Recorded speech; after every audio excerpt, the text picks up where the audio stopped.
Hello, my name is Haley with Haley Stitches, and today I'm going to show you how to make a disappearing 9-patch quilt. This pattern comes together a lot easier than it looks, and I'm going to show you step by step how to do it. You can grab the free pattern using the link in the description of my video. It'll be free for the next week, and after that you can grab it for just $2 in my shop. So grab your fabric and let's get started. These are the supplies we'll need for today's quilt. We'll need one charm pack. You'll use 36 squares out of this charm pack. Half a yard for the cornerstones. I'm going to use a fat quarter and the rest of the squares from my charm pack for this, and I'll show you how I do that. And then half a yard of background fabric. That's going to be for the sashing. You'll need your long ruler. I'm also going to use a square ruler to square up my blocks, a rotary cutter, a rotary mat, matching thread. I always use this gray from Aurifil, and pins are helpful. Everything I'm using in today's video will be linked below. The first thing I'm going to do is cut my fabric for my cornerstones, and I'm just going to square up the edge here. I am using a fat quarter for this just because they didn't have yardage of the fabric I wanted at the store, so I'm going to make it work. I am cutting 9 5-inch squares and 1 2.5-inch square out of this fabric.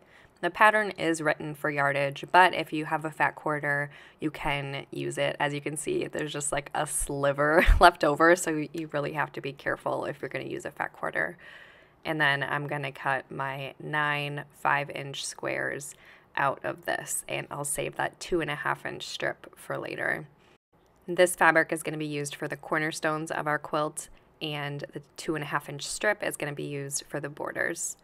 Now it's time to cut the squares for the sashing. So first I'm going to square up that edge and then cut my fabric into 5-inch strips. I'm going to save one of these strips for the border at the end of the quilt, and I'll cut the rest of the strips into a total of 36 5-inch squares. And for the charm pack fabric, you only need 36 squares, so you'll take out 6 squares to save for a different project. I just took out the ones that are similar to my cornerstone fabric, and these are the ones left over. After all of that cutting and sorting, you'll have 36 sashing squares, 36 charm pack squares, and 9 cornerstone squares. So now we are going to assemble our 9-patch blocks, and I can show you how this disappearing 9-patch block comes together.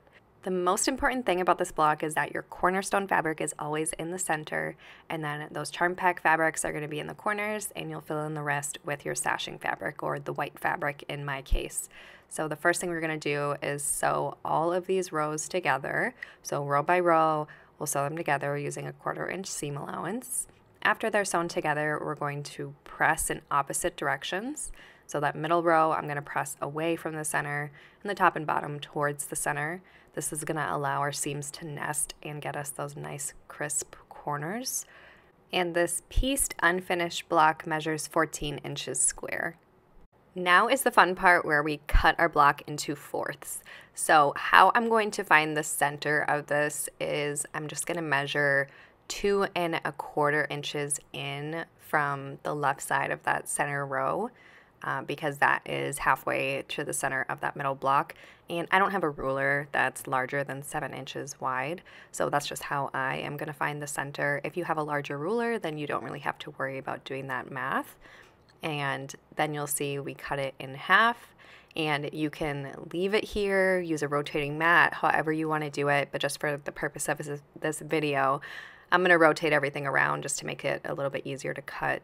Sometimes it's hard to cut when I'm filming and make it be accurate, so I'm going to get everything lined up here and then repeat that process by measuring the 2 1/4 inch mark and cutting along the center there.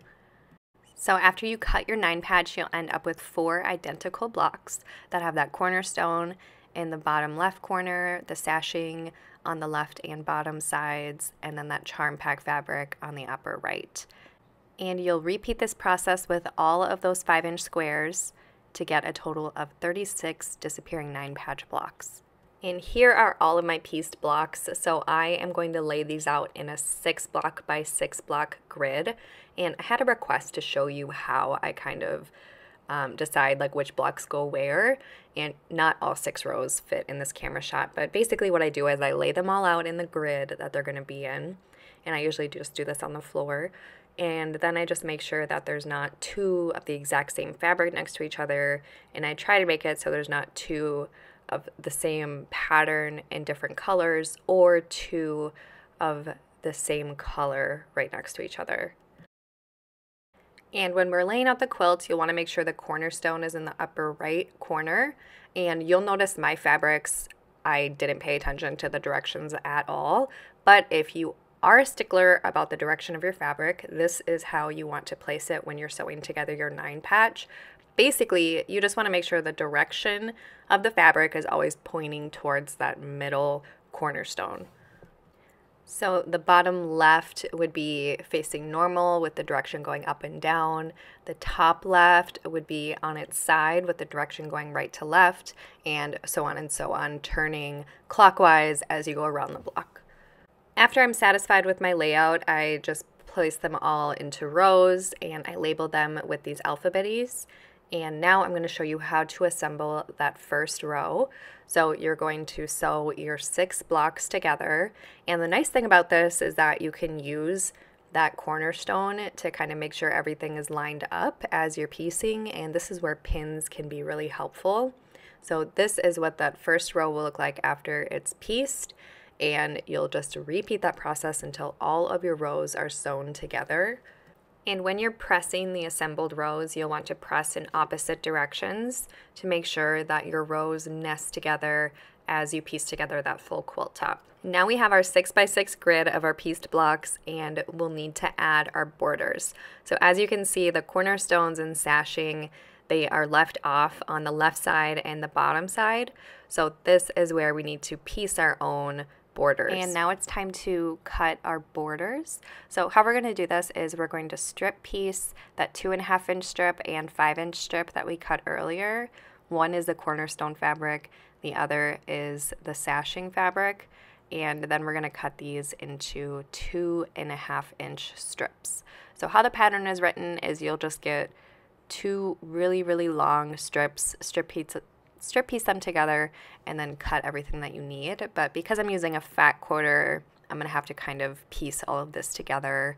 And to get that extra cornerstone fabric I need, I'm going to be using some 5-inch squares from the charm pack, from those squares that we ended up not using in the quilt. So I'm kind of scrapping it all together here for this video. I didn't realize that I wouldn't have enough when I bought that fat quarter, so that's why this is happening. But I changed the pattern to yardage, so now it's super simple and you don't have to do all the scrappy piecing. And then I'm going to cut one more 2.5-inch cornerstone fabric square. So after you strip piece, you'll end up with 12 strips and one 2.5-inch square. So to make these borders, you're going to place 6 of these piece strips together end to end and just sew them all together using that standard 1/4-inch seam allowance. You can press in whichever direction. And one of those long strips are going to have this 2.5-inch square on the end. And you'll see why in a moment as it all comes together. So one will be 6 strips with the one on the end, and the other one will be 6 strips without one on the end. So now we are going to sew these as borders on our quilt. The first one we're going to attach is that shorter one without the square at the bottom. And as you can see, it lines up perfect, finishing off that sashing and the cornerstones. So you'll just sew this along using those intersections as a guide, so you can sew it all the way along the left side of the quilt. And this is what it looks like after it's been pieced. It should line up perfectly with your quilt. And then you'll see at the bottom, we still need to attach that sashing, that border sashing on the bottom. So the last one we're going to attach is the one that has that 2.5-inch square on the end, because that is going to end up being the bottom right corner of our quilt. And this is what the fully pieced quilt looks like. It's a super easy way to get that sashing and cornerstone look without a bazillion small pieces. We just used 5-inch squares for this whole quilt, which is really awesome. So all you need for this quilt is a little bit of fabric and a charm pack, and it's just the perfect quilt to get that nice vintage scrappy look. If you want to check out another fun charm pack tutorial, check out this playlist full of charm pack patterns on my channel. I'll see you there.